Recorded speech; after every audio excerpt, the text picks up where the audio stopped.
जल्दी से जल्दी आने वाला प्रभु यीशु मसीह की अति पवित्र नाम में सब पवित्र लोगों को मसलन रहता हूँ। प्रभु ने और भी एक दिन हमारे आयु में दान दिया। प्रभु की संगति में रहकर आनंद काल का तैयारी के लिए प्रभु ने हमें मौका दिया। एक एक दिन कितना सुंदर है, कितना श्रेष्ठ है हमारे लिए। प्रभु और एक संधि दिया है तो हम कितना आनंदित और मगन होना चाहिए। मसीह जीवन प्रभु की ओर से चुनौती पाया हुआ जीवन है करके आप मालूम है। हम लोग कोई भी प्रभु को नहीं चुना, परंतु प्रभु ने हमको चुना है। तो अपने जो बहुत से यूहन्ना का सुसमाचार उसका 15 अध्याय 16 वचन में प्रभु यीशु मसीह अपने चेलों को कहता है, तुमने मुझे नहीं चुना, परंतु मैंने तुम्हें चुना है और तुम्हें नियुक्त किया कि तुम जाकर फल लाओ और तुम्हारा फल बना रहे। देखिए, प्रभु ने हमें चुनने के पीछे प्रभु का एक बड़ा उद्देश्य है। हम लोग फल लाना चाहिए। यदि फल नहीं लाता तो उसका मतलब प्रभु को बहुत दुख है। प्रभु को जो भी प्रभु के लिए चुना है वो फल लाना चाहिए। प्रभु का चुना हुआ लोगों को प्रभु जानता है। वही बात उसका 13 अध्याय का 18 वचन में भी, मैं तुम सब के विषय में नहीं कहता, जिन्हें मैंने चुन लिया है उन्हें मैं जानता हूँ। जिन्हें मैंने चुन लिया है मैं उन्हें जानता हूँ। मतलब ये शब्द वाला बहुत श्रेष्ठ है। प्रभु के वचन में लिखा हुआ हर एक शब्दों में बहुत गहराई है। प्रभु चुना हुआ लोगों को प्रभु कैसे चलाता है उसके एक बहुत बड़ा एक दृष्टांत है इसराइल। प्रभु ने इसराइल को उसकी महिमा के लिए चुना। जब व्यवस्था विवरण या अनुवाद उसका 7 अध्याय उसका 6 वचन, क्योंकि तू अपने परमेश्वर यहोवा की पवित्र प्रजा है।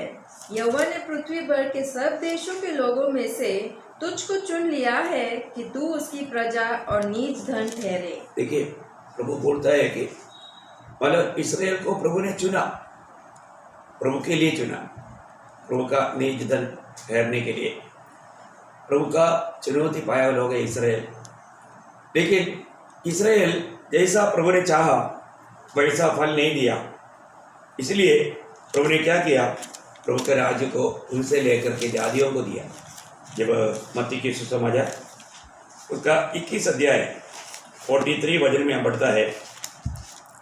मत्ती की सुसमाचार 21 अध्याय 43 वचन, इसलिए मैं तुमसे कहता हूँ कि परमेश्वर का राज्य तुमसे ले लिया जाएगा और ऐसी जाति को जो उसका फल लाए दिया जाएगा। देखा, ऐसे जाति को दिया जाएगा जो फल लाए। तो प्रभु हमेशा हमारे जीवन में चाहने वाला एक अनोखा बात है फल। हमें एक फलदायक जीवन बिताना। मसीह जीवन प्रभु के लिए एक फलदायक जीवन है। आज मैं प्रभु में बुलाहट पाया, मैं उद्धार पाया, ये सब खाना बहुत अच्छी बात है, परंतु हम प्रभु के लिए फलदायक जीवन बिताता है क्या? फलदायक जीवन बिताने के लिए हमें क्या होना पड़ेगा? जब रोमियो 7 अध्याय उसका 4 वचन,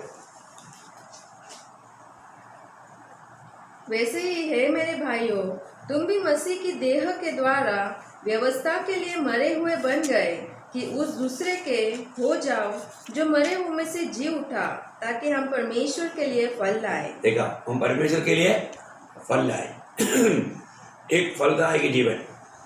आज हमारे जीवन एक फलदायक जीवन है कि नहीं, ये बात को हमें परखकर देखना चाहिए। हमें इतना बड़ा अनुग्रह मिला। आज अनुग्रह पाए हुए लोग बहुत कम है। आज का अवस्था देखता है तो बिल्कुल मानो किसी में कोई फल नहीं, प्रभु चाहने वाला फल नहीं। तो हमें अपने आप को परखना है, मैं एक फलदायक जीवन बिताता है क्या? स्वामी का दिल को आनंदित करने वाला जीवन। प्रभु ने चुना हुआ लोग, प्रभु ने चुना हुआ लोग कितना धनी लोग हैं, कितना भाग्यवान लोग हैं। प्रभु ने हमको अपने लिए चुना। ये जान करके हम प्रभु की इच्छा में बना रह करके प्रभु का महिमा करना हमारा कर्तव्य है। लेकिन आज हमारा जीवन ऐसा जीवन है क्या? प्रियो, इस जीवन में जो सच्चाई हमें जानना चाहिए, अगर नहीं जानेगा तो हमें बहुत बड़ा धोखा हो जाएगा। अनेक लोग दुनिया की बातों में, दुनिया की इच्छाओं में, हमारा दुनिया पाने के पीछे भाग रहे हैं। परंतु हम प्रभु के पीछे है क्या? प्रभु का बुलावा हमको मिला है तो हमारा कोई योग्यता का कारण नहीं मिला। एक एक समय में आपको मालूम है कि भाई एलिया का समय में एलिया ये कहता था, प्रभु सब खत्म हो गया, प्रभु का भक्त लोगों को सबको इज़राइल ने खत्म किया, अभी मैं अकेला रह गया। अभी भी प्रभु का आने वाला एक शब्द वो ये रोमियो 11 अध्याय में 11 अध्याय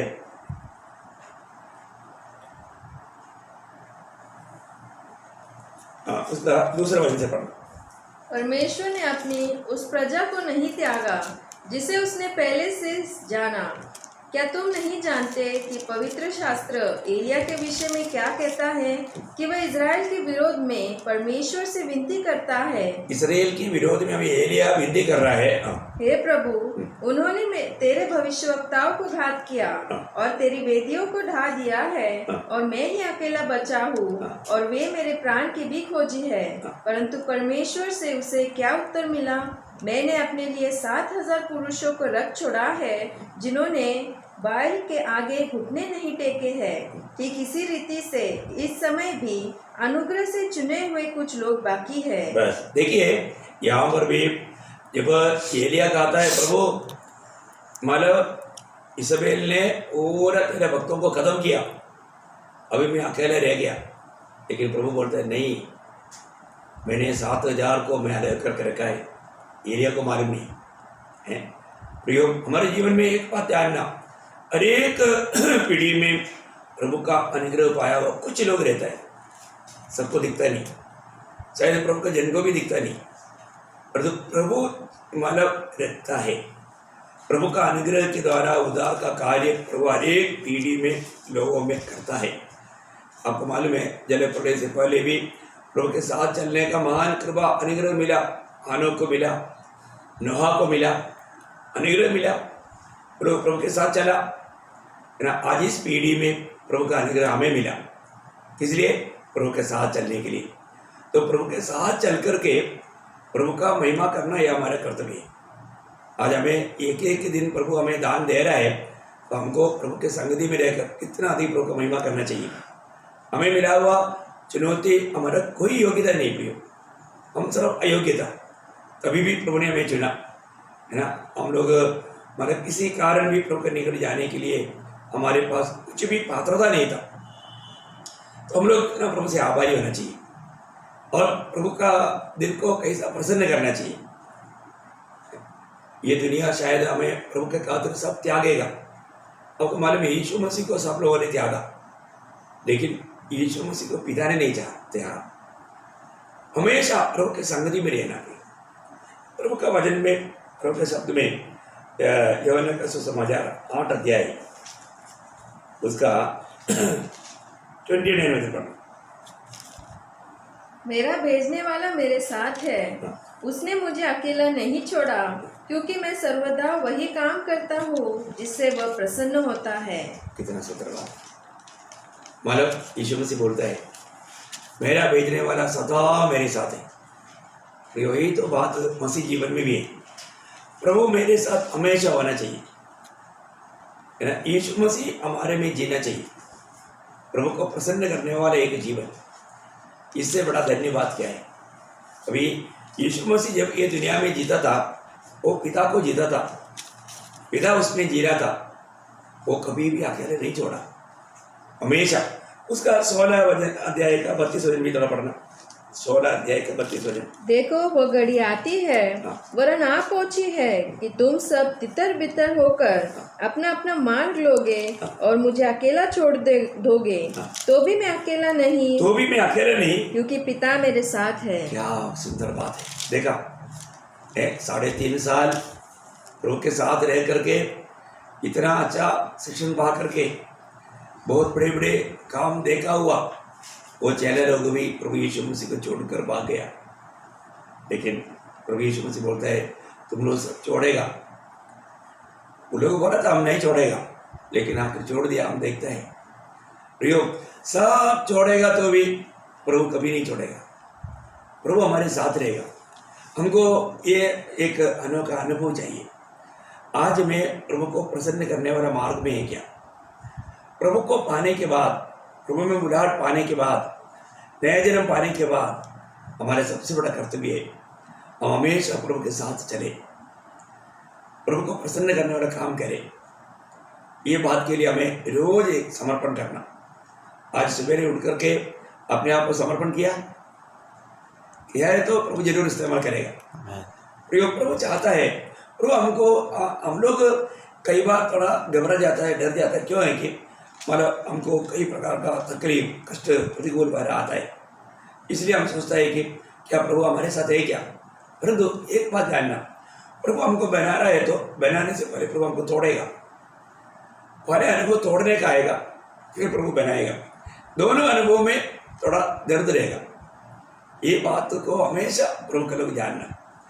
जो कार्य को बारे में अगर आप सही जानकारी रखेगा तो फिर आपको उसमें घबराहट नहीं होगा। तो सच्चाई का सही पहचान होना बहुत जरूरी बात है। साफ बात, साफ देखना। तो इसका मतलब आज हमारे जीवन में मतलब प्रभु का वचन के द्वारा हमको हर एक सच्चाई को जानना जरूरी बात है। तो हम लोग कल देख रहा था हमारे जीवन में अपन विषय क्यों रहा है, बहुत ध्यान से सुनना। कल की बात कितने लोगों ने 10 बार कम से कम ध्यान किया होगा, क्योंकि इस जीवन में इससे बढ़कर के एक बड़ा विषय है ही नहीं। हम परमेश्वर का राज्य का भागीदार होकर के, प्रभु का घर का अंग बन करके रोज में जीवन बिता पा रहा हो कि नहीं, ये बात को हमें अनुभव में मालूम करके जीवन बिताना। रोज हमें अपने आप को परखना है। जब प्रेरित पौलुस 2 कोरिन्थियों 13:5 में कहा ना कि तो अपने आप को परखो, विश्वास में हो कि नहीं, बोलेगा तो हमें ये बात को हमें परखना है। मेरे जीवन में मैं विश्वास में है तो मैं मसीह में है, क्योंकि मसीह मुझ में है, इसमें कोई संदेह नहीं। तो इसलिए रोज परखना है। तो मैंने आपको बताया जो भी व्यक्ति प्रभु यीशु पर विश्वास किया उनको अभी आत्मा का उद्धार मिला। उद्धार का 3 अनुभव है, आपको बताया त्रिकाल अनुभव। उसमें हमने उद्धार पाया, उद्धार पाते रहता है और उद्धार पाएगा। हमने कहाँ पर उद्धार पाया? हमने आत्मा में उद्धार पाया। और हम कहाँ उद्धार पाते रहता है?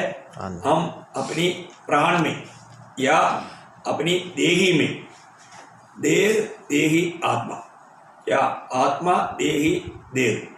तो अब ये बात को जानना, हमें देही में रोज उद्धार पाना है। ये वर्तमान काल का अनुभव है। और हम उद्धार पाएगा कब पाएगा? जब हमारा प्रभु यीशु मसीह जब आएगा, है ना।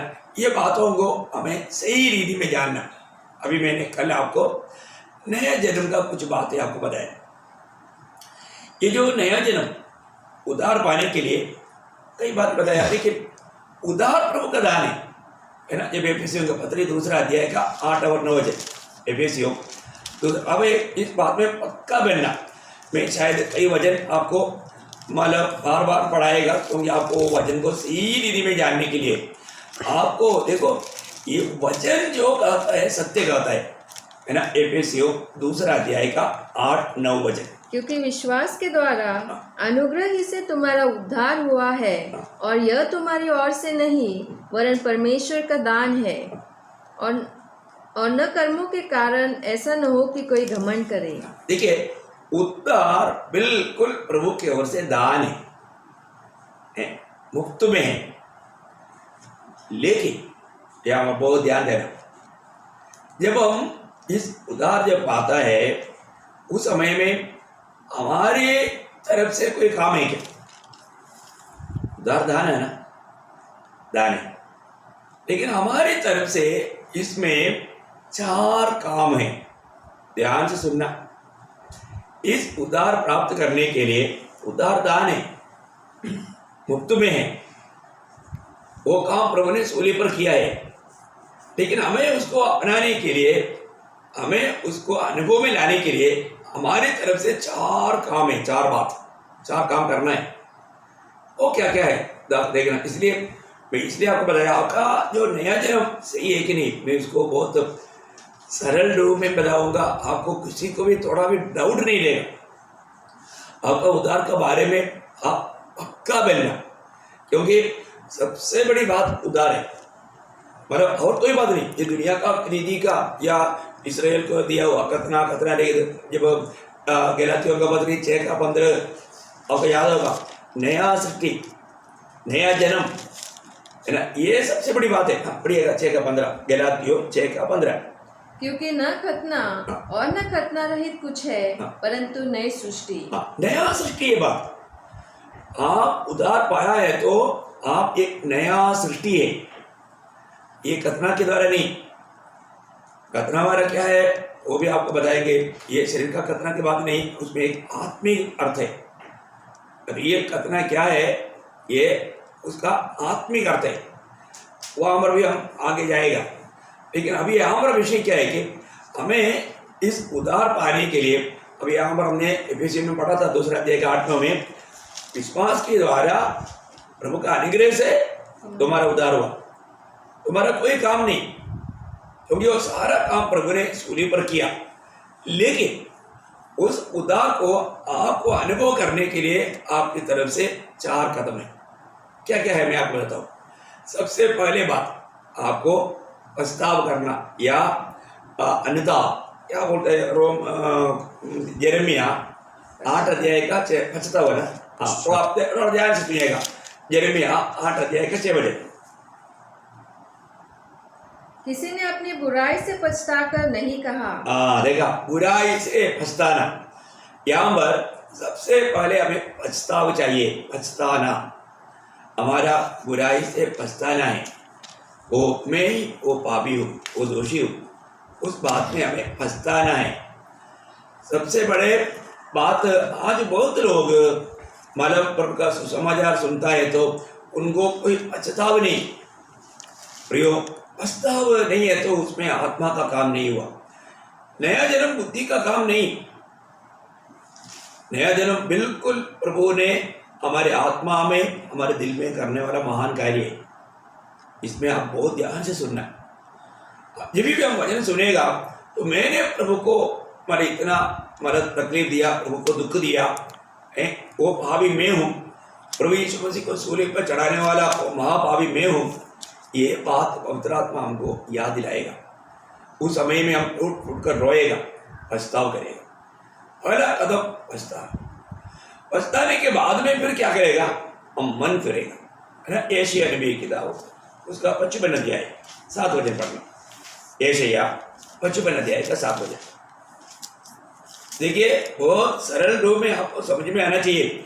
जो व्यक्ति सच में पछताव किया है उसका अगला कदम है मन फिरना, मन फिरना। दुष्ट अपनी चाल चलन और अनर्थकारी अपने सोच विचार छोड़कर यहोवा ही की ओर फिरे, वह उस पर दया करेगा, वह हमारे परमेश्वर की ओर फिरे और वह पूरी रीति से उसको क्षमा करेगा। देखिए, इसको बोलता है मन फिराना, पूर्ण दिल से। मैं कल भी आपको बोला अबाउट है, पीछे मूड, वो 90 डिग्री में नहीं 180 डिग्री में मुड़ने वाला बात है। एकदम मतलब उत्तर की ओर जा रहा था, कंप्लीटली दक्षिण की तरफ मुड़ना, यानी पूर्व पश्चिमी की तरफ मुड़ना, नो, पूर्ण रूप में। इसका मतलब क्या है कि यहाँ पर वो बात बोलता है हमारे जीवन में जब जो व्यक्ति प्रस्ताव किया तो फिर वो पूरा दुनियादारी से ये मतलब पाप की हर एक मार्ग को छोड़कर पूर्ण रूप में प्रभु की ओर मुड़ना, प्रभु की इच्छा निभाने के लिए संपूर्ण विधि में मन फिरना, उसको बोलते हैं मन फिरावट। तो हमें पहले बात पछताव करना, फिर हमें मन फिरना है। आपको समझ में आ रहा होगा। मैं और एक बार पढ़कर आपको सुनाऊं। हाँ, और एक पढ़िए। दुष्ट अपनी चाल चलन, देखा, दुष्ट अपना चाल चलन और अनर्थकारी अपने सोच विचार छोड़कर, देखा, उस पूरी सोच विचार ये सब छोड़कर यहोवा ही की ओर फिरे, वह उस पर दया करेगा, वह उस पर दया करेगा, वह हमारे परमेश्वर की ओर फिरे और वह पूरी रीति से उसको क्षमा करेगा। देखा, पूर्ण रूप में क्षमा करेगा। अगर आप पूर्ण रूप में मन फिरा है तो प्रभु पूर्ण रूप में आपको क्षमा भी करेगा, ये बात है। तो पछताव किया और मन फिरा। तीसरा कदम क्या है? विश्वास करना। विश्वास। जब यशायाह नबी की किताब 26 अध्याय उसका 3-4 वचन, यशायाह उसका 26 अध्याय का 3-4। जिसका मन तुझ में धीरज धरे हुए है, हाँ। उसकी तू पूर्ण शांति के साथ रक्षा करता है, क्योंकि वह तुझ पर भरोसा रखता है। यहोवा पर सदा भरोसा रख, क्योंकि प्रभु यहोवा सनातन चट्टान है। देखिए, प्रभु में विश्वास हमेशा का विश्वास है। हमें पूर्ण रूप में प्रभु में विश्वास करना। मैं आपको बताया, मसीह जीवन की यात्रा हमेशा विश्वास की यात्रा है। प्रभु यीशु मसीह में विश्वास करके, प्रभु के वचन में विश्वास करके, उस वचन के आधार में हमें चलते जाना है। इसलिए हमें वचन भी जानना जरूरी बात है। वचन को सुनना, वचन को जानना बहुत जरूरी बात है। यहाँ पर आप एक भी बात को हल्का नहीं जानना। हमें हमारा प्रभु यीशु मसीह में विश्वास, मैं कल भी आपको एक वचन पढ़ाया, ये वचन बार बार पढ़ाएगा। गलातियों उसका 2 अध्याय का 20 वचन का आखिरी भाग, बी पार्ट। प्रेरित पौलुस गवाही देता है, मैं शरीर में अब जो जीवित हूँ, शरीर में अभी जो मैं जीवित हूँ, तो केवल उस विश्वास से जीवित हूँ, केवल उस विश्वास से जीवित हूँ जो परमेश्वर के पुत्र पर है, हाँ। जिसने मुझसे प्रेम किया, जिसने मुझसे प्रेम किया और मेरे लिए अपने आप को दे दिया। मेरे लिए अपने आप को दे दिया। प्रियो, प्रभु यीशु मसीह की मृत्यु किसके लिए था? हमें अंगीकार करना है, मेरे लिए था। यह है विश्वास। यीशु मसीह ने मेरा पाप का जो भी पेमेंट था दे दिया। इसलिए प्रभु ने बोला था ना, यूहन्ना 19:30 में, टेटलेस्टाई, पूरा हो गया। मतलब जो भी हमारा खर्चा प्रभु ने पूरा किया। वो प्रभु ने कुछ भी नहीं छोड़ा। हमारे जीवन में प्रभु हमारे लिए जो भी देना था सब कुछ दे दिया। वो बात पर हमें विश्वास करेगा तो मैं प्रभु का बन गया, प्रभु का बन गया, ये विश्वास। इसलिए कदम कदम पर हमें देखना है। हम एक एक कदम देखता है, विश्वास की कदम है। आज भी आप प्रभु का वचन सुनने के टाइम पर आप विश्वास से आया होगा करके मैं आशा करता हूँ। हर एक का आपको याद होगा, रोमियो 14 अध्याय 23 वचन। मैं क्यों इतना स्लो जा रहा हूँ? आपको सोचा होगा ना, मैं इतना स्लो क्यों जा रहा हूँ? आप ये विषय को समझना चाहिए प्रिय, इसलिए मैं जो स्लो जा रहा हूँ। मेरे को ऐसे स्लो जाना आता नहीं, लेकिन ये विषय में प्रभु की आत्मा मुझे इतना अगुवाई किया। बहुत लोग है आपका स्पीड में नहीं चल पा रहा है, इसलिए थोड़ा धीरे चलो। आत्मा अगुवाई किया मुझे, इसलिए मेरे को ऐसे चलना बिल्कुल आता नहीं। मेरे को, मैं कई बार सोचता है तो भी मेरा स्पीड में एकदम स्पीड में आ जाता है, लेकिन मैं बहुत आज कंट्रोल पे हूँ, बहुत ज़्यादा। ओके, अब ये रोमियो 14 अध्याय का 23 वचन। परंतु जो संदेह करके खाता है वह दंड के योग्य ठहर चुका, क्योंकि वह विश्वास से नहीं खाता, और जो कुछ विश्वास से नहीं वो पाप है। प्रभु में आने के बाद हर एक काम हमें विश्वास से करना है, विश्वास से करना है। ये उद्धार पाया हुआ व्यक्ति कोई भी काम पवित्र शास्त्र की ओर देख करके, प्रभु की इच्छा मालूम करके, ये प्रभु की इच्छा है जान करके विश्वास से करता है।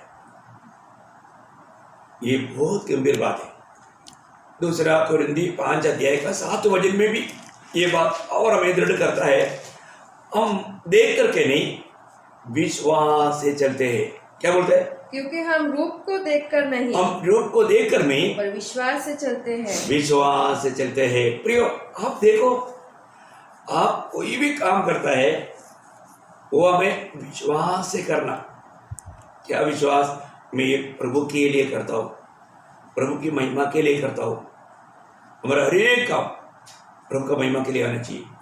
वो खाना पीना हो, वो प्रचार करना हो, सुसमाचार सुनाना हो, बाइबल पढ़ना हो, कोई भी बात प्रभु के लिए विश्वास से। मैं नहीं, मुझे में मसीह जी रहा है, बहुत बड़ी बात है। ओके, तो ये भी यहाँ पर मैंने आपको बताया था। अच्छा, उसका 4वां बात नहीं बोला।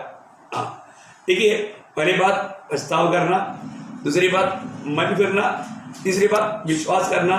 इतना हो गया तो 4वां बात क्या है? कबूल करना। क्या करना? कबूल ही करना।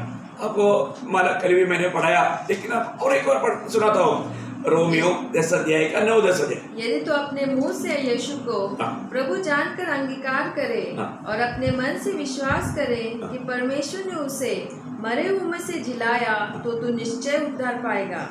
आगे 10। क्योंकि धार्मिकता के लिए मन से विश्वास किया जाता है और उद्धार के लिए मुंह से अंगीकार किया जाता है। देखिए क्लियर बात, हमें मुंह से अंगीकार करना है, कबूल करना है। इसका मतलब हमने प्रस्ताव किया, मन फिरा, विश्वास किया, इसके बाद में आखिर में हमने कबूल किया।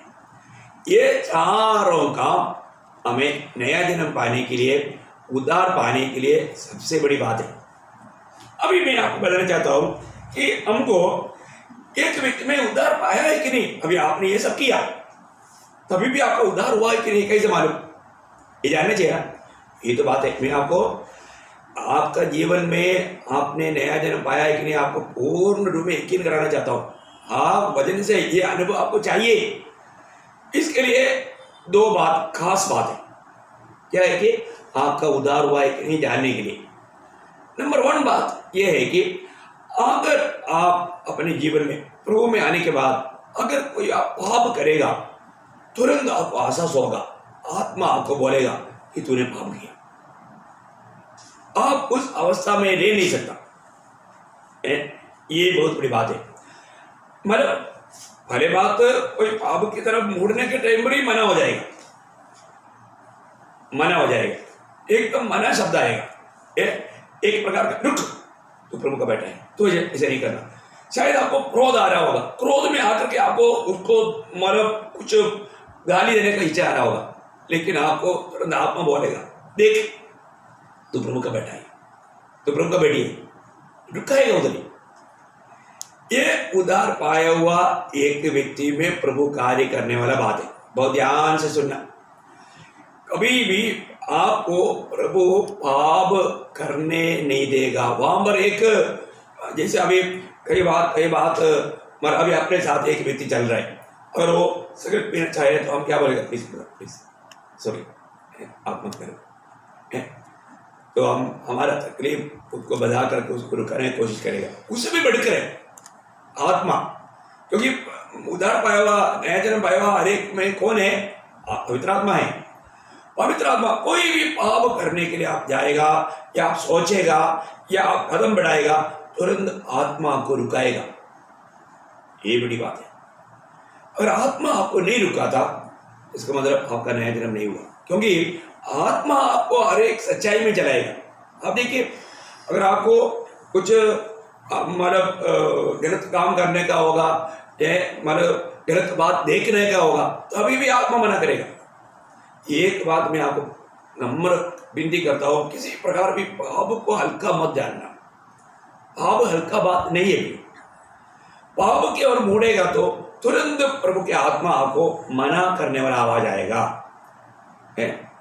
तो मैं आपको पढ़ाया था जब पाले वरना 3 अध्याय का 9 वजह, जो कोई परमेश्वर से जन्मा है वो पाप नहीं करता, क्योंकि उसका बीज उसमें बना रहता है। देखा, उसका बीज बोलने से आत्मा, पवित्र आत्मा उसमें बना रहता है और वो पाप कर ही नहीं सकता, क्योंकि परमेश्वर से जन्मा है। प्रभु से जन्मा वो व्यक्ति पाप कर ही नहीं सकता। आप देखिए, अगर आप अभी भी पाप कर रहा है और आपको कोई मना नहीं कर रहा है, आपको ऐसा कुछ नहीं लगता मैं कुछ गलत कर रहा है, इसका मतलब देखो नॉर्मल रीति में अपना मन गवाही है वो बात अलग है, तो यहाँ पर एक आत्मीय जन की बात सिर्फ मन का गवाही नहीं, उसे बढ़कर के आत्मा आपको रुकाएगा। एक बड़ी बात है। ये अनुभव आपका जीवन में क्या, आत्मा आपको वो पाप करने नहीं देगा। आप आत्मा को भी मना दबा करके आप स्वयं में होकर के वो कर पाएगा, क्योंकि आपका स्वयं इतना तगड़ा है, वो बात अलग है। नहीं तो कोई भी प्रकार का पाप करने के लिए जब जाता है, प्रभु की आत्मा जरूर आपसे बात करेगा। ये अनुभव उद्धार पाया हुआ हर एक लोगों का जीवन में जरूर रहेगा। देखिए, अभी इसका मतलब क्या है? प्रभु की आत्मा प्रभु का भय मानने वाला आत्मा है, ये आपको मालूम है ना। प्रभु का भय नष्ट हो गया अभी यहाँ पर। अगर वो एक व्यक्ति पाप कर रहा है तो उसका मतलब क्या हो गया? उन्होंने प्रभु को तुच्छ किया, प्रभु का भय उसमें नष्ट हो गया। अभी एक घर में एक बच्चा जो भी अपना मनमानी कर रहा है, इसको माँ बाप का डर उसको नष्ट हो गया। माँ बाप मुझे कुछ नहीं मतलब करेगा, मैं मतलब ऐसा एक मतलब उनको भरोसा मिल गया है। उनका मन कठोर हो गया, तभी या कैसे करता है। हाँ, ऐसा होगा तो अभी देखिए, आपको मालूम है कितना भी पाप करने का अवसर मिलेगा तो भी एक नया जन्म पाया हुआ व्यक्ति पाप नहीं करेगा। अभी आपको मालूम है, एक अभी मानव प्रभु के साथ रहने वाले व्यक्ति था यूसुफ। अभी बाइबल में ही उसका दृष्टांत है, बाहर जाने की जरूरत नहीं। आज बहुत दुनिया की बात हम बहुत देख सकते हैं, लेकिन जब यूसुफ ने वहां पर देखिए परिस्थिति अनुकूल है और शरीर भी वो बात को चाहता है, लेकिन एक ही मना है, आत्मा। अब देखिए वहां पर उसको प्रभु का भय है, वहां पर बोलने वाले उस शब्द में वो बात प्रकट है ना, जब उत्पत्ति 39 का 9 वचन। तो इसको आप बहुत ध्यान से सुनना। अभी उस समय में यूसुफ प्रभु के साथ रहने वाला चलने वाला व्यक्ति था। यही बात है, हमें मतलब नया जन्म पाया हुआ व्यक्ति को उससे भी कितना गहरा अनुभव है, आप थोड़ा सोचिए। यहाँ पर मतलब हर प्रकार अनुकूल परिस्थिति मिलने के बावजूद भी यूसुफ ने क्यों नहीं किया? क्योंकि अब जबकि उस समय में ऐसा व्यवस्था भी नहीं दी है, ऐसा कोई व्यवस्था का बात नहीं था। मूसा के द्वारा जब व्यवस्था लिखा गया और यूसुफ के बाद कितना पुरानी बात है, तभी भी प्रभु की आत्मा उसको कैसा अगुवाई किया। आप सोचिए, वहां पर यूसुफ का शब्द सुनिए, इस घर में मुझसे बड़ा कोई नहीं, और उसने तुझे छोड़ जो उसकी पत्नी है मुझसे कुछ नहीं रख छोड़ा, इसलिए भला मैं ऐसी बड़ी दुष्टता करके परमेश्वर का अपराधी क्यों बनूं? हाँ देखा, मैं ऐसे बड़ी दुष्टता करके मैं परमेश्वर की अपराधी क्यों बनूं? ये सबसे बड़ी बात है हमारे जीवन में। मैं एक प्रभु के लिए चुना हुआ जन है, प्रभु मेरे साथ है, ये बात का जिसको अनुभव है वो व्यक्ति के जीवन में जरूर पाप का प्रेरणा जरूर हमारे जीवन में आएगा प्रियो। क्योंकि मैं आपको बार बार बताना चाहता हूँ, जब तक हमें शरीर में है, शरीर का उद्धार नहीं हुआ, तब तक हमारे जीवन में पाप करने की प्रेरणा आएगा ही। लेकिन उस प्रेरणा के ऊपर विजय प्राप्त करने के लिए पवित्र आत्मा हमको सामर्थ्य देता है। व्यवस्था ये सर्फ दिया था, उस समय में उनके पास सामर्थ्य नहीं था, और अभी हम पवित्र आत्मा में सामर्थ्य देता है, पवित्र आत्मा कार्य करता है। ये सबसे बड़ी बात है। हम कई काम करना चाहेंगे और जो आत्मा हमें करने नहीं देगा, वो प्रभु हमें सामर्थ्य दे करके ऐसे बातों से बचाएगा। तो इसलिए हमारे सबसे बड़ी बात है, एक उद्धार पाया व्यक्ति प्रभु की आत्मा का वाणी सुनने वाला है, प्रभु मुझसे क्या कहता है वो सुनेगा और ऐसे पाप से अपने आप को बचाएगा। वही तो बात पहले 5:18 वचन में भी हम पढ़ता है। अब थोड़ा ध्यान से उस वचन को पढ़िए। हम जानते हैं कि जो कोई परमेश्वर से उत्पन्न हुआ है वह पाप नहीं करता, पर जो परमेश्वर से उत्पन्न हुआ उसे वह बचाए रखता है। उसको मतलब उस पाप से वो अपने आप को बचाए रखता है, और वो दुष्ट से छूने नहीं पाता। देखा, दुष्ट को छूने नहीं देता। देखिए मतलब एक प्रभु की आत्मा पाया व्यक्ति हमेशा उस आत्मा को शोभित करने वाला पाप करने के लिए कभी नहीं चाहेगा। हमारे जीवन में हमने ये बात को जानना है, ठीक है प्रियो। हमारे जीवन में बहुत से गलती हुआ होगा, वो गलतियों के ऊपर जरूर उसको एक पछतावा मन देगा। अभी दूसरा पॉइंट वही, पहली बात यहाँ पर प्रभु की आत्मा हमें मना करेगा। प्रभु का जन वो मना शब्द सुन करके वो काम नहीं करेगा। दूसरी बात, अगर हमने पाप किया तो वो चैन से नहीं रह सकेगा, ये बात है। एक उद्धार पाया व्यक्ति कोई भी अगर उसने पाप प्रभु का खिलाफ पाप किया, वचन के खिलाफ पाप किया, प्रभु को दुख दिया, वो आराम से नहीं रह सकता। उसका दिल एकदम घबरा जाएगा, उसका दिल में बहुत धड़कन उड़ेगा। आपको मालूम है कि वो हमेशा आत्मा उसको सत्य में बोलेगा, तूने वो गुनाह किया है ना। जब पहले वरना 3 अध्याय का 21 वचन, पहले वरना 3 का 21। हे प्रियो, यदि हमारा मन हमें दोष न दे तो हमें परमेश्वर के सामने हियाव होता है। परंतु यहाँ पर मन दोष करेगा, बोलने का अर्थ नहीं समझा।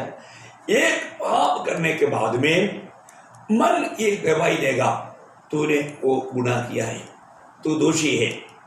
देखिए,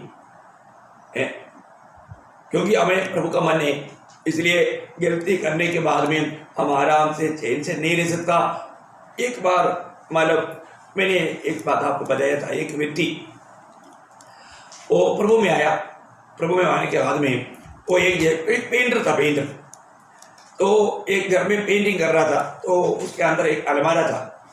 अलमारा इधर हमारा हटाने के टाइम पर वो अलमारा खुल गया। अलमारे के अंदर से एक तंबाकू का वो पैकेट नीचे गिर गया। अब ये व्यक्ति को पहले तंबाकू खाने का आदत था, तो तंबाकू का वो जब देखा तो उन्होंने क्या सोचा, उसके दिल में मतलब उनका शरीर में ऐसा एक मतलब इच्छा होकर के वो क्या किया, उन्होंने वो डिब्बी खोला, डिब्बी खोल करके उसको थोड़ा निकाल करके थोड़ा रेड़ के मुंह में रखा। जैसे मुंह में रखा तुरंत आत्मा ने बोला तूने गलत किया, तूने पाप किया। आत्मा का वाणी सुना तो वही व्यक्ति एकदम रोने लगा, उधर ही घुटना टेका, उसने उसे टेक पर थूक दिया। लेकिन वो व्यक्ति एकदम रोना शुरू किया तो वो रोना बंद नहीं हो रहा है, बंद नहीं हो रहा है बोलेगा। तो उसका दिल में इतना ये आया, अरे मैं कितना बड़ा मैंने मतलब प्रभु का भवन को मैंने अशुद्ध किया, मैं कितना दोषी है बोल के उनको गहरा पछतावा आया, बहुत गहरा पछतावा आया। वो रोने लगा। अभी वो काम नहीं कर पा रहे। अभी घर का मालिक आके पूछा कि क्या भाई आप मतलब क्या कर रहे हैं, आप काम नहीं कर रहे हैं? नहीं मतलब वो रो रहा है, उसको कुछ बोल ही नहीं पा रहे हो। आखिर में वो घर गया, घर जाने के बाद में भी रो रहे। पत्नी पूछा क्या बात हो गया, पत्नी को भी वो बोल नहीं पा रहे, वो टूट कर रो रहे। अभी क्या अभी आपको लगेगा उसने कोई इतना कोई बड़ा अपराध किया है क्या? ये तो बात है प्रियो, प्रभु की आत्मा पाया हुआ एक जन छोटा भी गलती करेगा तो वो पछताव एक बड़ा गहरा पछताव लेगा। आके प्रभु का दास को बुलाया, प्रभु का दास आके पूछा कि क्या बात है, मतलब आप इतना मतलब क्यों, क्या बात है मुझे बताओ। आकर उन्होंने प्रभु का दास को बोला कि मैंने वहाँ पर काम में गया था, मैंने वो काम करने के टाइम पर ऐसी से बात हो गया, वो पूरा इंसिडेंट बताया। तो उन्होंने मिलकर के प्रभु को धन्यवाद दिया, इतना बड़ा प्रस्ताव प्रभु ने दिया उसके प्रति, मतलब वो व्यक्ति कितना अधिक प्रभु का सम्मान करता है। आप देखिए प्लीज, क्या आपने पाप करने के बाद में ऐसा कोई पछताया कभी है? ऐसा कोई पछतावा हुआ? अगर पछतावा नहीं हुआ इसका मतलब क्या है, आपने नया जन्म पाया है कि नहीं, ये संदेह है। समझ में आ रहा है प्रियो? छोटा हो बड़ा हो, अभी आप देखिए यहाँ पर उन्होंने कोई हत्या नहीं किया, कोई चोरी नहीं किया, कोई व्यभिचार नहीं किया, उन्होंने सिर्फ थोड़ा सा तंबाकू लेकर मुंह में डाला, तुरंत आत्मा का उन्होंने वाणी सुना, वो इतना गहराई में मारा पछताया, टूट फूट कर प्रभु के सामने विनती किया, मुझे प्रभु माफ करो माफ करो माफ करो बोल। अब देखिए प्रियो, ये है सच्चा आत्मा की ओर से चेतावनी मिलने के टाइम पर होने वाला पछतावा। प्रभु के जन्म में भी, मैं इसलिए आपको बताया, प्रभु के जन्म के भी जीवन में अभी भी ऐसा कुछ गलती संभव है, लेकिन अगर वो गलती होने के बाद में और हमें पछताव का मन नहीं है, इसका मतलब वो व्यक्ति का उद्धार हुआ है कि नहीं, शक है। ऐसा हो ही नहीं सकता। जरूर मैं इसलिए आपको बोलता हूं, मैं रोज रोता हूं, क्योंकि हमारे जीवन में आया हुआ हर एक गलतियों को प्रभु की आत्मा, क्योंकि जब भी हम प्रभु के निकट जाता है, प्रार्थना में रहता है, उस समय में पवित्र आत्मा है ना, विचारों में, इच्छाओं में, भावनाओं में, बोली में आया हुआ हर एक बात प्रभु का आत्मा दिखाता है। प्रभु का दिल को आपने दुख दिया, तुरंत एक टूट फूट कर मैं रो करके प्रभु से विनती करता हूँ। मैं आपको बताना चाहता हूँ प्रियो, हर एक लोग अपने आप को पारखो प्रियो, प्रभु के निकट जाओ, वो ज्योति के निकट जाओ। वास्तव में हमें रोना होता है क्या, हम पछताव करता है क्या? एक सही व्यक्ति अगर मतलब नया जन्म पाया है तो पहली बात उसको पाप करने में प्रभु की आत्मा रुकाएगा। दूसरी बात, यदि वो पाप कर भी दिया वो चैन से नहीं रह पाएगा। वो जब तक प्रभु के सामने कबूल करके पाप क्षमा नहीं पाएगा, वो मतलब बिस्तरे पर जाकर के सो नहीं सकता। आप देखो अपना अनुभव, आज का पीढ़ी के बहुत लोगों के जीवन में सही प्रकार का नया जन्म का अनुभव ना होने के कारण वो कितना भी क्रूर कृत्य करके भी वो प्रभु से भी क्षमा नहीं मांगेगा, किसी के साथ कोई अपराध किया होगा उससे भी माफी नहीं मांगेगा, और आराम से चलते रहेगा। वो अनुभव एक उदार पाया हुआ व्यक्ति का अनुभव नहीं। आप इसको अच्छी तरफ, अभी आपको बहुत लोगों को डर लग रहा होगा ना, मैं आपको डराने के लिए नहीं बोल रहा हूँ, आप ये सच्चाई को जान ले। आपने उदार पाया है तो पहली बात प्रभु की आत्मा जरूर आपको ऐसे बुराई काम से रुकाएगा। दूसरी बात, आपने आपसे गलती हुआ है तो आपको जरूर, आपको मतलब प्रभु के सामने आप जब पछतावा करेगा वो गहरा पछतावा रहेगा, आप चैन से दे नहीं पाएगा। प्रभु की आत्मा आपको हमेशा वो बात बताते रहेगी। ये बात है, मतलब उदार पाया है कि नहीं जानने के बाद। अभी बहुत लोग इस उदार पाने के बाद में भी मैं उदार पाया करके उसको पक्का निर्णय क्यों नहीं, उसका भी कुछ कारण मैं आपको बताना चाहता हूँ, वो ध्यान से सुनना। उनका उदार हुआ पर तो अभी भी मैं उदार पाया है कि नहीं उसको अभी भी डाउट है। ऐसा रहने वाले लोग भी है, क्योंकि मैंने ऐसे लोगों को मिला है मुझे। मैं आपको बताऊं उसका कारण क्या है। उसका नंबर 1 कारण है कि उनको प्रभु की वचन में, प्रभु के वायदाओं में इतना ज्यादा विश्वास नहीं। ये आत्मीय जीवन की शुरुआत में ऐसा कुछ बात हो सकता है, क्योंकि आपका अभी आत्मिक उन्नति नहीं हुआ, आप आत्मीय जीवन में मतलब परिपक्व नहीं बना। ऐसी अवस्था में आप हर बात में आप शायद उतना गहराई से विश्वास नहीं करेगा। जब रोमियो का पत्री 3 अध्याय का 3 वचन पढ़ना, रोमियो 3:3। यदि कुछ विश्वासघाती निकले भी तो क्या हुआ? क्या उनके विश्वासघाती होने से परमेश्वर की सच्चाई व्यर्थ ठहरेगी? हाँ, देखा, मतलब कुछ लोग परमेश्वर की हरेक वचन पर जैसा है वैसा विश्वास नहीं करते। प्रभु में आने के बाद में वैसा अवस्था बहुत लोगों का हो जाता है। ऐसी अवस्था में रहने वाले लोगों को मेरा उद्धार हुआ है कि नहीं, उनको पक्का निर्णय नहीं। अभी हमें ये बात में पक्का निर्णय पाना है। मैं आपको बताना चाहता हूँ, पत्रोस भी दूसरा पत्रोस पहला अध्याय में, दूसरा पत्रोस पहला अध्याय उसका 10 वचन है शायद, तो अपने आप को परख की। एक मिनट,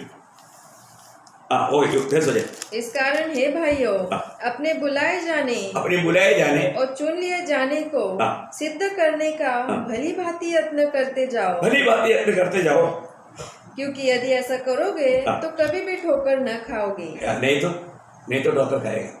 समझ में आया? मैं इस कारण ये विषय को थोड़ा इतना गहराई में जाना चाहता है, क्योंकि आपको पक्का ये जानना है कि आपका उद्धार हुआ है कि नहीं। आप एकदम उद्धार पाते ही आप एकदम सिद्ध बनेगा, ऐसा भी नहीं। इसलिए आपको ये वचन पर कभी संदेह ना करें। वचन जो भी कहता है ना उसको पूरा विश्वास करें, क्योंकि वचन पर अविश्वास करना तक एक प्रकार का पाप है। और प्रभु के आत्मा पाया हुए लोग कभी भी प्रभु के वचन पर संदेह नहीं करना चाहिए, ऐसा पाप नहीं करना चाहिए। इसलिए बहुत लोग मतलब पूरा वचन को, ये पूरा बाइबल को ये परमेश्वर का वचन है करके उनका विश्वास नहीं है। वो उनका आत्मिक कमजोरी, वो आत्मिक जीवन में परिपक्व नहीं होने के कारण। पहली बात वो है। दूसरी बात, जैसे ये वचन को जानना चाहिए नहीं जाना। अब देखना, आप क्यों नहीं, आपके उद्धार का विषय में आप इतना पक्का निर्णय नहीं, क्योंकि आप वचन के बारे में थोड़ा अज्ञान है। जब यीशु मसीह ने मत्ती के सुसमाचार उसकी 22 अध्याय 29 वचन पढ़ा, यीशु ने उन्हें उत्तर दिया, तुम पवित्र शास्त्र और परमेश्वर की सामर्थ नहीं जानते, इस कारण भूल में पड़े हो। देखा, मतलब यहाँ पर तो विषय क्या है, पवित्र शास्त्र को और प्रभु का सामर्थ्य को नहीं जाना। इसलिए कई बार कई प्रकार का धोखे में, गलतियों में गिर जाते हैं। ये भी एक हमारा, मैं उद्धार पाया है कि नहीं, ये विषय में मुझे मालूम है कि कई लोग मतलब प्रभुमेश में भी शामिल होने वाले लोग, निरंतर संगति में अटेंड करने वाले लोग, उनका उद्धार हुआ है क्या, उसका एक क्लियर जवाब नहीं आता। फिर वो बोलते हैं नहीं, मैं तो मेरा बपतिस्मा लिया है, मैं संगति में जाता हूँ, मैं जो सवाल का जवाब वो क्लियर नहीं दे पा रहे। उनका मतलब क्या है कि उनके दिल में अभी भी संदेह है, क्या मेरा उद्धार हुआ है कि नहीं। मुझे सुनने वाला पवित्र लोगों में ऐसा किसी को थोड़ा भी संदेह है तो आपका वो संदेह के पीछे भी विरोधी काम करके आपको धोखा दे सकता है। इसके लिए मैं इतना क्लियर आपको साफ साफ बताना चाहता हूं। हम उद्धार पाने के बाद में प्रभु के वचन के बारे में, प्रभु के सामर्थ्य के बारे में आप अज्ञात रहेगा, तभी भी आपको उद्धार का निर्णय से वो धोखा दे सकता है। जबकि आपने उद्धार पाया, आपका नया जन्म हुआ, लेकिन तभी भी आपको वचन का सही ज्ञान नहीं, आप प्रभु का सामर्थ्य को नहीं जानता, तभी भी ये धोखा हो सकता है। और तीसरा एक बात तो एकदम खतरनाक बात है, मैं आपको बताऊं, परमेश्वर के साथ एक अटूट संबंध नहीं। परमेश्वर के साथ प्रभु में आने के बाद में भी कई लोगों को क्या है, प्रभु के साथ एक गहरा संबंध नहीं। प्रभु के साथ का संबंध जीवन का संबंध है, ये बहुत अच्छी तरह जानना। नया जन्म पाने के बाद में हमें क्या मिला, प्रभु यीशु मसीह मिला या प्रभु का जीवन मिला। ये जीवन हमेशा हमारे साथ जोड़ गया। ये बहुत गहराई से जानने वाला बात है। आपको कोलोसियों का पत्र उसका 3 अध्याय के 4 वचन, कोलोसियों 3 अध्याय के 4 वचन। जब मसीह जो हमारा जीवन है प्रकट होगा। ठीक है, मसीह हमारा जीवन है, मसीह हमारा जीवन, प्रभु हमारा जीवन है। प्रभु को अनुभव करना है तो हमें जीवन को अनुभव करना है। ये एक अनोखा बात है, मैं आपको बताना चाहता हूं। यीशु मसीह हमारा जीवन बन करके हमारे में आया। ओरिजिनल जो सृष्टि ना किया हुआ वो ओरिजिनल जीवन सिर्फ प्रभु का जीवन है, और वो जीवन यीशु मसीह में है। और यीशु मसीह आज हमारे जीवन होकर के हमारे में आ गया। ठीक है, जब भी मैं आपको इसलिए आपको बताना चाहता हूँ, जब 2 कोरिन्थी 5 अध्याय का 17 वचन में हमने पढ़ा था, यदि जो कोई मसीह यीशु में है वह नया सृष्टि है। देखा, यीशु में होना, यीशु मसीह हमारे में होना और हम मसीह में होना बहुत गहरा बात है। तो वो नया सृष्टि है। इसका मतलब क्या है कि हमारे जीवन में मानव हम जब इस दुनिया में जन्म लिया तब एक जीवन हमारे अंदर है, वो मनुष्य का जीवन है। अभी हमारे अंदर कितना जीवन है? 2 जीवन है, एक परमेश्वर का जीवन और एक मनुष्य का जीवन। देखिए, दोनों जीवन अभी हमारे में। अभी हम इसमें कौन सा जीवन में जीता है, ये सबसे बड़ी बात है। अभी अगर मैं मनुष्य के जीवन से जी रहा है तो मैं अभी भी उस आदम में है और मैं वास्तव में प्रभु के खिलाफ जा रहा है। अभी मुझे जीना है प्रभु के जीवन से।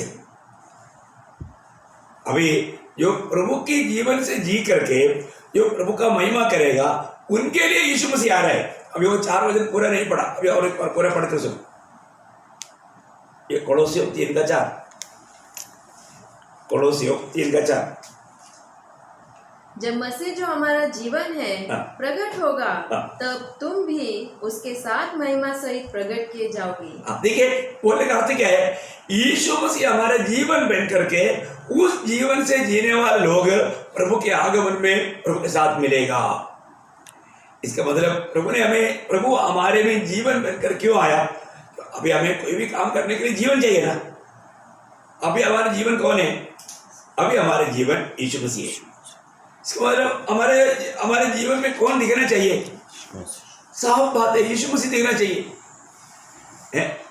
अभी हम लोग जब प्रभु में विश्वास किया, हमारा जीवन हमने प्रभु के कदमों में अर्पण किया। उस अर्पण में हमारे जीवन मसीह में, उसका कोलोसियों 3 कहा, कोलोसियों 3 अध्याय का 3 वचन पढ़िए। क्योंकि तुम तो मर गए। देखा, तुम मर गया। प्रभु में जब विश्वास किया, तुम मर गया तो तुम्हारे जीवन का अभिशाप क्या हो गया? आगे बढ़ता है। और तुम्हारा जीवन मसीह के साथ परमेश्वर में छिपा हुआ है। देखिए, अभी हमारा जो जीवन था मसीह के साथ परमेश्वर में छिप गया। अभी प्रकट में कौन सा किसका जीवन आना चाहिए?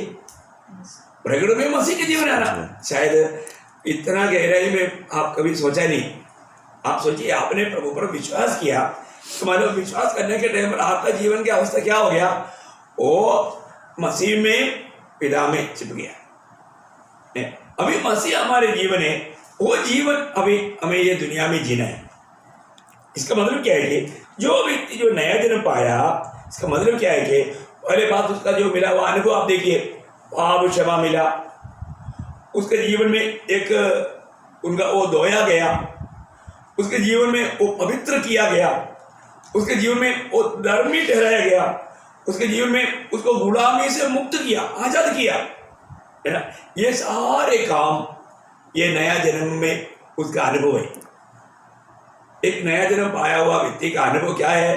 नंबर 1 बात, उसका पाप क्षमा किया। दूसरी बात, वो धोया गया। तीसरी बात, वो पवित्र किया गया। चारों बात, वो धर्मी ठहराया गया।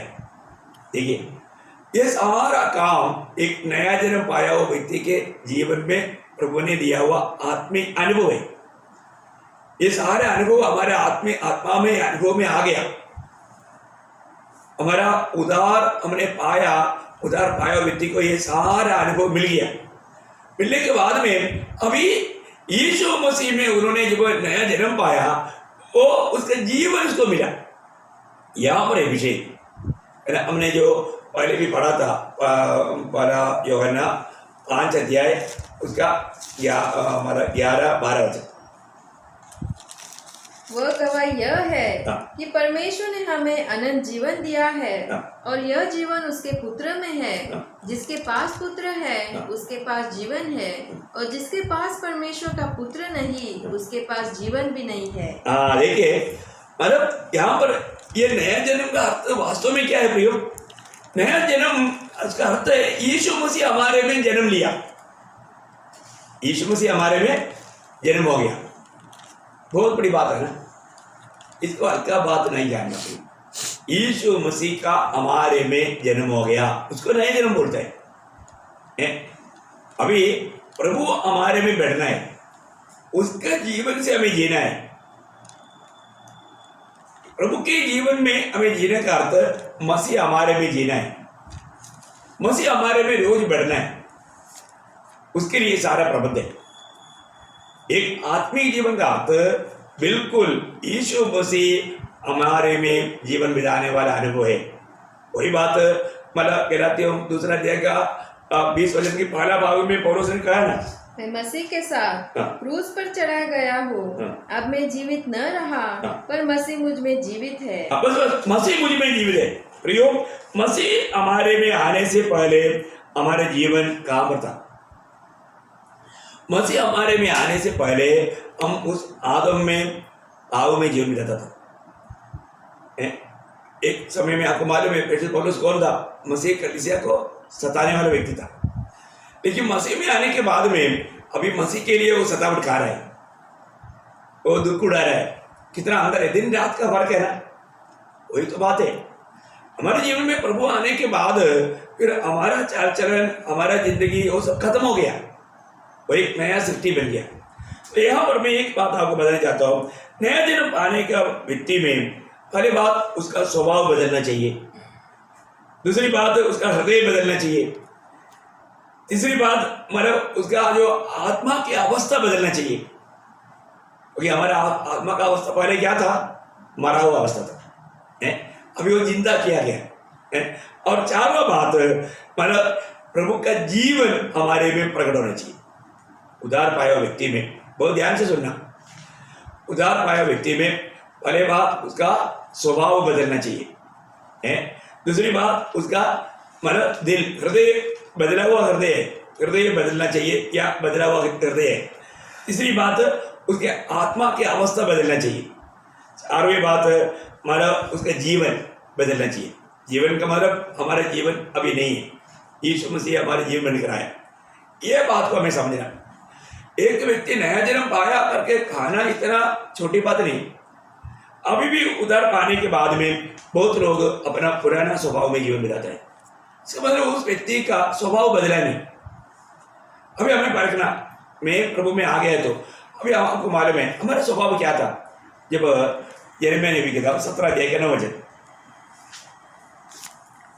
मन तो सब वस्तुओं से अधिक धोखा देने वाला होता है, उसमें असाध्य रोग लगा है, उसका भेद कौन समझ सकता है। बस मतलब इसका मतलब क्या है कि हमारा पुराना स्वभाव क्या है? बहुत असाध्य भाव से भरा हुआ अवस्था, धोखा की अवस्था, एक निष्ठुर अवस्था। प्रियो, हमारा मतलब पुराना अवस्था भाव भरा एक अवस्था था। हम कुछ भी करते थे वो परमेश्वर को दुख देने वाला बात था। अभी भी हमारा स्वभाव ऐसे है क्या है? प्रभु की बात मानने के लिए हम तैयार नहीं होते थे। प्रभु के कोई भी वचन सुनेगा हम उसको रिबील करता, विरोध करता। प्रभु में आने के बाद हमारा स्वभाव बदलेगा, हमारा स्वभाव बदलेगा। ये दुनिया का रीति में हम नहीं चल सकता। हमारे में जरूर प्रभु में आने के बाद हमारा स्वभाव में दिन रात का फर्क रहेगा।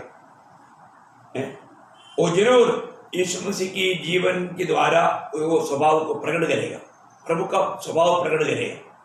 हमारा पुराना मनुष्य बिल्कुल पाप भरा मनुष्य है, वो सिर्फ पाप ही करते रहता है, वो बिल्कुल मतलब परमेश्वर की इच्छा का खिलाफ चलने वाला था। परंतु प्रभु में आने के बाद हमारा स्वभाव बदला है कि नहीं, ये बात को परखना। दूसरा हृदय बदल गया। आपको मालूम है हमारा हृदय कैसा था? जब एजेकियल में किताब उसका 36 अध्याय का 26 अध्याय, एजेकियल 36 का 26, मैं तुमको नया मन दूंगा और तुम्हारे भीतर नई आत्मा उत्पन्न करूंगा और तुम्हारी देह में से पत्थर का हृदय निकाल कर। देखा हमारा हृदय कैसा था? पत्थर का हृदय था, पत्थर का हृदय, कठोर हृदय। मतलब कुछ भी गलती करने के बावजूद भी उसको थोड़ा भी मतलब मन फिरावट नहीं। मैं आपको बताऊं आज भी बहुत लोगों को ऐसा ही दिखता है, कितना भी गलत काम करने के बाद में भी उसको पछतावा नहीं। उनका मन अभी भी वो कठोरता में है, कठोर दिल है, कठोर मन।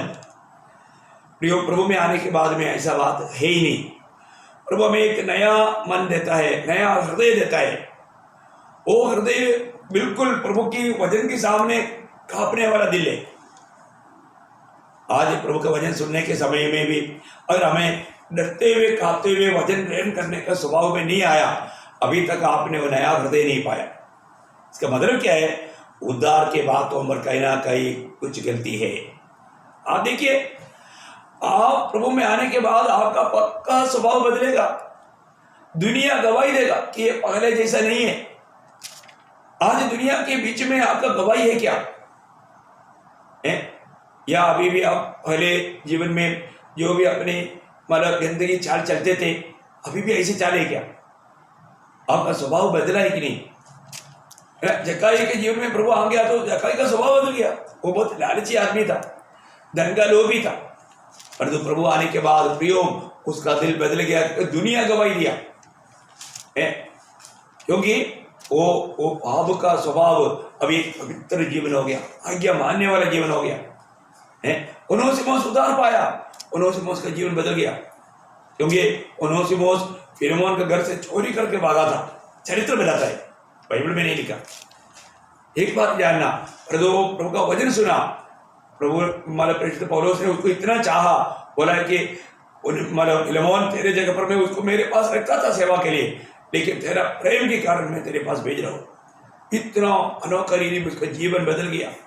इवन प्रेरित पौलुस का जीवन, उनके जीवन मसीह लोगों को सताने वाला जीवन था, परंतु प्रभु को प्रेम करने वाला जीवन बता। कैसा बदला प्रियो? प्रभु में आने के बाद में अगर जीवन नहीं बदला, स्वभाव नहीं बदला, तो व्यक्ति सही में उद्धार नहीं पाया। तो आज हमें देखना है, पहली बात हमारा स्वभाव बदलना चाहिए, दूसरी बात हमारा हृदय बदलना चाहिए। यदि हमारा हृदय नहीं बदला, हमें एक अभी आज भी मैंने देखा बहुत लोग वचन सुनता है परंतु ये वचन उनका दिल में नहीं। क्यों? क्योंकि वो नया हृदय नहीं पाया। ये जो नया हृदय आया ना, वो हृदय में सारा वचन प्रभु लिखता है। मैं कई बार कई लोगों को जिनमें देखा है, वचन सुनाने के बाद थोड़ी देर के बाद में पूछेगा आज क्या वचन सुना था, भूल गया हो। क्यों? क्योंकि वो नया हृदय नहीं पाया। प्रियो, नया हृदय में पवित्र आत्मा आप सुनने वाला वचन को आपका हृदय में लिखता है। आपको मालूम? आपने कभी पढ़ा ऐसा? हाँ, पढ़ो। दूसरा कोरिन्थी 3 अध्याय का 3 वचन। दूसरा कोरिन्थी 3 अध्याय का 3 वचन। यह प्रकट है कि तुम मसीह की पत्री हो, जिसको हमने सेवकों के समान लिखा, और जो स्याही से नहीं परंतु जीवित परमेश्वर के आत्मा से, पत्थर की पट्टियों पर नहीं। देखा, पत्थर की पट्टियों पर नहीं। देखो, पहले हमारा हृदय क्या था? पत्थर था, पत्थर का पटरी था। परंतु प्रभु ने क्या किया, हमें नया हृदय दिया। नया हृदय में प्रभु का आत्मा क्या करता है, रोज ये वचन लिखता है। आप देखिए प्रियो, आप मत अभिनय करो, आप आज पर को पक्का, आप ये जो वचन सुन रहे हैं, ये वचन वास्तव में आपका हृदय में प्रभु की आत्मा लिख पा रहे क्या? आप सोचो प्रियो, आपको, इसलिए मैं आपको बताना चाहता हूं, आपको वास्तव में वो नया जन्म का अनुभव है क्या? बहुत, मैं आपका संदेह दूर करना चाहता हूं, आप इस बात को यकीन कर लो, क्योंकि ये वचन जो कहता है सत्य कहता है। इसलिए आपको इस विषय में, क्योंकि आज का पीढ़ी के लोग बिल्कुल धोखा खाए हुए लोग हैं। लोग उधार ना पा करके सेवा कर रहे हैं। सेवक लोगों में बहुत लोग उधार नहीं पाए, वो सिर्फ उनका पेड़ उनका ईश्वर है। वो धन की सेवा करता है, वो सच्चा प्रभु का सेवा नहीं करता। उनका लक्ष्य प्रभु का महिमा नहीं। वो सब प्रकट होगा, वो व्यक्ति का दिल में गवाही भी होगा कि मतलब मैं लोगों को बुद्धू बना रहा है करके। प्रियो, जो भी झूठा नाटक खेलता है उनका दिल में ये गवाही रहता है, जबकि वो नया जन्म पाया हुआ नहीं। ऐसा ना करो प्रियो, आप पक्का यकीन करना, अपने बारे में पक्का यकीन करो, आपका प्रभु का बुलावा हुआ है कि नहीं, प्रभु ने आपको चुना है कि नहीं। वो व्यक्ति को कैसे पहचानेगा, मैं आपको अभी आगे बहुत विस्तार से बताने वाला है, क्योंकि आपको इसमें, मैं जो आपको बता रहा हूँ, इसमें कोई भी बात पर आपका जीवन में उस अनुभव से मिलता नहीं तो आप जरूर याद करना, जरूर काम पर ठोकर खाया है, जरूर परखो प्रिय। प्रभु में नया जन्म पाया है तो उसको दिल कठोर दिल नहीं, उसका दिल एकदम मांसरूपी दिल है। प्रभु ने एक नया दिल दिया। और इतना ही नहीं, तीसरा बात मैंने आपको क्या बोला, आत्मा, हमारा आत्मा में बदलाव आया, क्योंकि हमारा आत्मा का अवस्था क्या था, वो मरा हुआ था, मतलब प्रभु के साथ सच्चा नाता नहीं था। हम एक झूठ मूठ का, जैसा वे मतलब नामदारी लोग भी करता है ना, क्या करता, वो बराबर मतलब शाम को नहीं तो कोई ना कोई सुबह ऐसा प्रार्थना वगैरह करता है, बाइबल पढ़ता है, पर तो उसको प्रभु के साथ कोई संबंध नहीं, एक झूठा तसली के लिए। उनको मालूम है एक प्रभु है, पर तो नया जन्म पाया हुआ व्यक्ति का ऐसा अवस्था नहीं।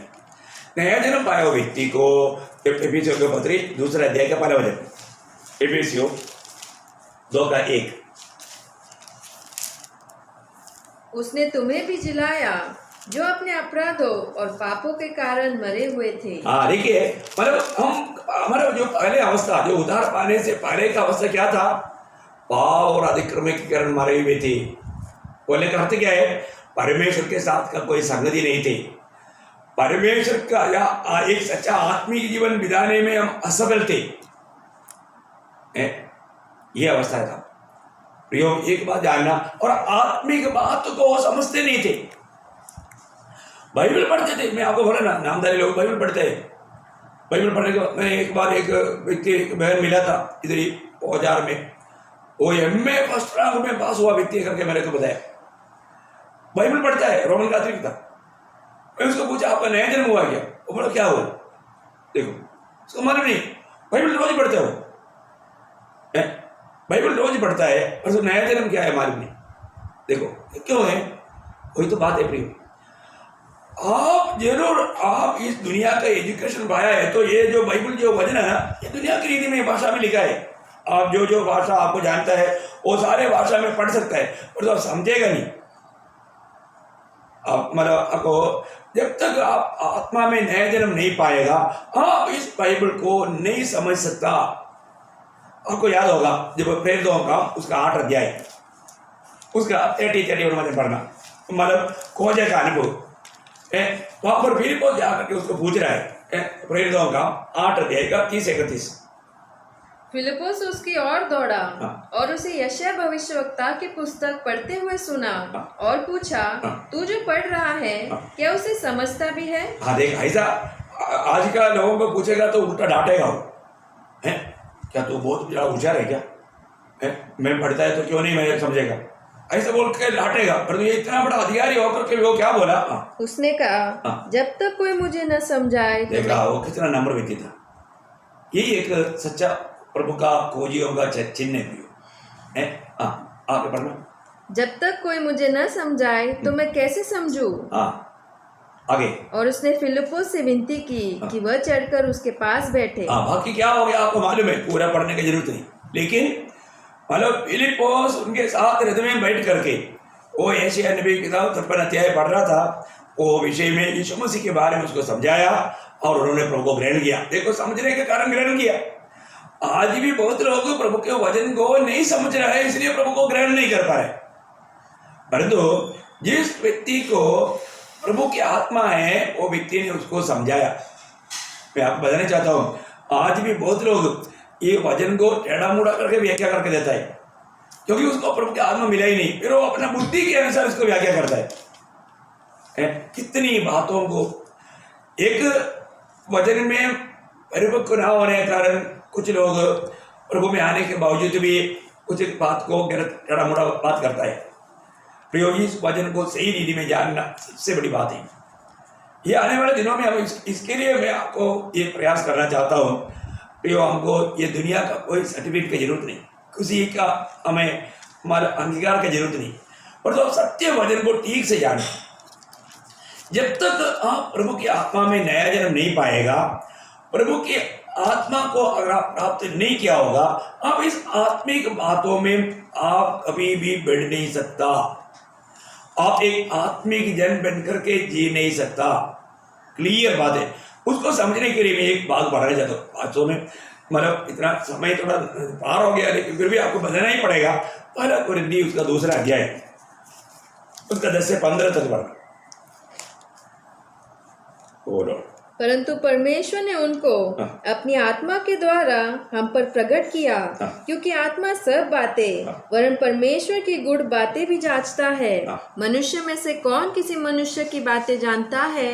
केवल मनुष्य की आत्मा जो उसमें है, वैसे ही परमेश्वर की बातें भी कोई नहीं जानता, केवल परमेश्वर का आत्मा।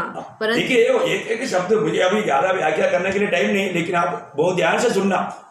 परमेश्वर की बात सिर्फ प्रभु की आत्मा जानता है, मनुष्य की बात मनुष्य की आत्मा जानता है। आगे। परंतु हमने संसार की आत्मा नहीं, परंतु वह आत्मा पाया है जो परमेश्वर की ओर से है, कि हम उन बातों को जाने जो परमेश्वर ने हमें दी है, जिनको हम मनुष्य के ज्ञान की सिखाई हुई बातों में नहीं, परंतु आत्मा की सिखाई हुई बातों में आत्मिक बातों से मिला मिलाकर सुनाते हैं।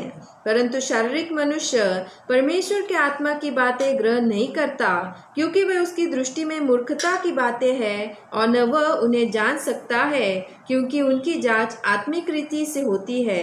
आत्मिक जन सब कुछ जांचता है, परंतु आप किसी से जांचा नहीं जाता। बस देखिए, एक बात यहाँ पर क्लियर लिखा है कि स्वाभाविक जन, वो 14 वचन वापस पढ़ना।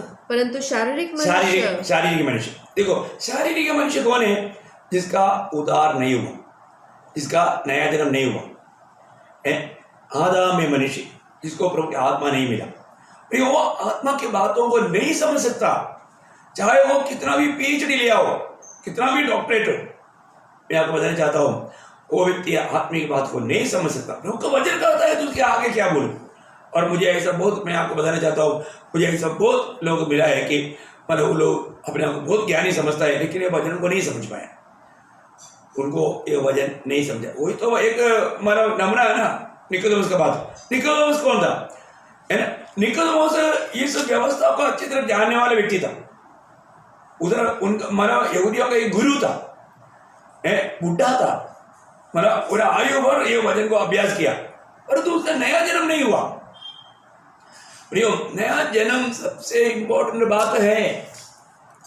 आप यूहन्ना 3 अध्याय पढ़कर देखना। मैं आपको बताना चाहता हूँ, वो विषय में जरूरत है तो आएगा, लेकिन मैं इस कारण नया जन्म पर ज्यादा जोर देना चाहता हूँ, क्योंकि जन्म ही नहीं हुआ तो फिर क्या होगा प्रियो?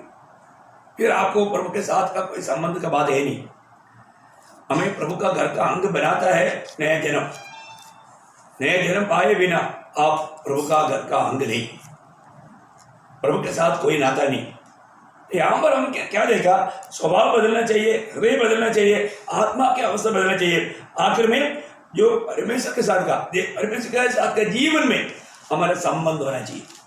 वो संबंध जीवन से दूर होने वाला बात है कठोर दिन। एफेसियों 4 अध्याय उसका 18 वचन, एफेसियों 4 का 18। क्योंकि उनकी बुद्धि अंधेरी हो गई है और उस अज्ञानता के कारण जो उनमें है और उनके मन की कठोरता के कारण वे परमेश्वर के जीवन से अलग किए हुए हैं। देखा प्रियो, प्रभु का जीवन ऐसे लोगों में काम नहीं कर सकता। एक नया जन्म पाया व्यक्ति का स्वभाव बदलना चाहिए, उसका हृदय बदलना चाहिए, उसकी आत्मा की अवस्था बदलना चाहिए और उसका जीवन बदलना चाहिए। जीवन अभी उसका जीवन में नहीं, प्रभु का जीवन उसमें प्रकट होना चाहिए। अभी जीवन के संबंध में भी हमें बहुत बात सीखना है। मैं आशा करता हूँ आप इन बातों को अपने जीवन के साथ परखो। प्रियो, हम इन दिनों में किसी और को मत परखो, अपने जीवन को परखो। मैं वास्तव में नया जन्म पाया है कि नहीं, मैं जैसे प्रभु में बढ़ना चाहिए बढ़ पा रहा है कि नहीं, मुझे प्रभु के प्रति मेरा भूख प्यास बढ़ रहा है कि नहीं। अभी ये मौका है प्रियो, अभी ये संधि है। ये अवसर को अगर नष्ट किया अनंत काल का नुकसान है, ऐसे नहीं होने देना। तो मैं आपको और एक बार याद रहना चाहता हूँ, अगर हमने उद्धार पाया है, पहली बात आपको मैंने बताया, वो व्यक्ति पाप करने के लिए जाएगा तो आत्मा उसको मना करेगा, आत्मा मना करेगा। यदि अब कर भी दिया तो उस अवस्था में वो रहने नहीं जाएगा चैन से। ये दो अनुभव पक्की बात। ये अनुभव अपना है क्या, या पाप करने के बाद में भी हमको कुछ भी फील नहीं। जैसे अभी आपको मालूम है, एक बिल्ली एक चूहा को मार दिया, खा लिया, उसको कुछ फिक्र नहीं। और एक इंसान ने अगर किसी को मारा, वो व्यक्ति सो नहीं पाएगा, क्योंकि उसका कॉन्शियस उसको बोलेगा वो खून तूने किया। शायद पुलिस नहीं पकड़ा होगा, जेल में नहीं गया होगा, लेकिन वो जो पाप जो है उसको हमेशा सताते रहेगा। क्योंकि ये अनुभव मैंने एक व्यक्ति से सुना था, मैंने आपको कई बार गवाही दिया। मनमाड़ में एक व्यक्ति ने एक मिशनरी को खत्म किया था, जिंदगी भर रोते रहा और वो सो नहीं पाता था, वो इनसे नहीं रह पाया। मतलब एक बात जानना, वो तो दुनिया की व्यक्ति, तो फिर आप प्रभु के जन कैसे जी सकता? कभी नहीं हो सकता भैया। इसलिए हमें रोज मन फिरावट की जरूरत है, रोज पछताव करने की जरूरत है, रोज प्रभु की संगति में रहकर हम अपने आप को परखना है। प्रिय, मेरा जीवन से मैंने प्रभु को दुख देने वाला कोई बात मेरे जीवन में हुआ है क्या? है तो तुरंत आत्मा हमें बताएगा, हमें कबूल करके तुरंत उसे मन फिरना चाहिए। इसका मतलब आज आपको मैंने इसलिए बताया, सच्चा उद्धार का अनुभव पाया व्यक्ति अपनी तरफ से 4 काम किया, याद है ना? अभी मैं वापस दोहराना नहीं चाहता, मैंने आपको बहुत धीरे से क्लास लिया है। आपको पछताव करना चाहिए, मन फिरना चाहिए, विश्वास करना चाहिए, कबूल करना चाहिए। ये चारों बात हुआ है, आपका शुरुआत बराबर हुआ, फिर आपको उसमें आगे बढ़ने वाला बात है। उस अनुभव में कहीं धोखा है कि नहीं, वो बात को इन दिनों में हम परख रहे हैं। क्योंकि सबसे पहली बात प्रियो, हमारा नेव हिल गया तो आगे का कार्य नहीं होगा। पहले बात इसलिए हमारा आत्मा का उद्धार है, नया जन्म सबसे बड़ी बात है। मैं उस पर ज्यादा गौर दूंगा, और उससे भी अनंत काल के लिए लाभ की बात अगर आगे का बात है, वो प्राण के उद्धार है, वो तो हमको बहुत टाइम लगेगा, हमें बहुत गहराई से समझना है। पर तो वो समझने के लिए, पर तो ये समझ, उससे पहले ये समझना जरूरी है। मैं इसलिए इस पर थोड़ा गौर दे रहा हूँ। सावधान। मैं आशा करता हूँ आपको ये बातें शायद थोड़ा कुछ मतलब आपको ग्रहण कर पा रहा है, क्योंकि एक्चुअली ये बात है ना, थोड़ा गहरी बात है। ये आप लोग मेरे सामने बैठ करके सुन करके समझने वाला बात है। अभी इस रीति में सुनने के टाइम पर भी आप कहाँ तक ध्यान दे पा रहे हैं, आप समझ पा रहे हैं, मुझे भी नहीं मालूम, परंतु ये सबसे इम्पोर्टेंट बात है, ये हमें जानना चाहिए। बहुत प्रभु धन्यवाद देता हूँ, प्रभु आपको समझने के लिए और विजय जीवन बिताने के लिए प्रभु आपको सहायता करे। प्रभु गाने के लिए आप सबके साथ।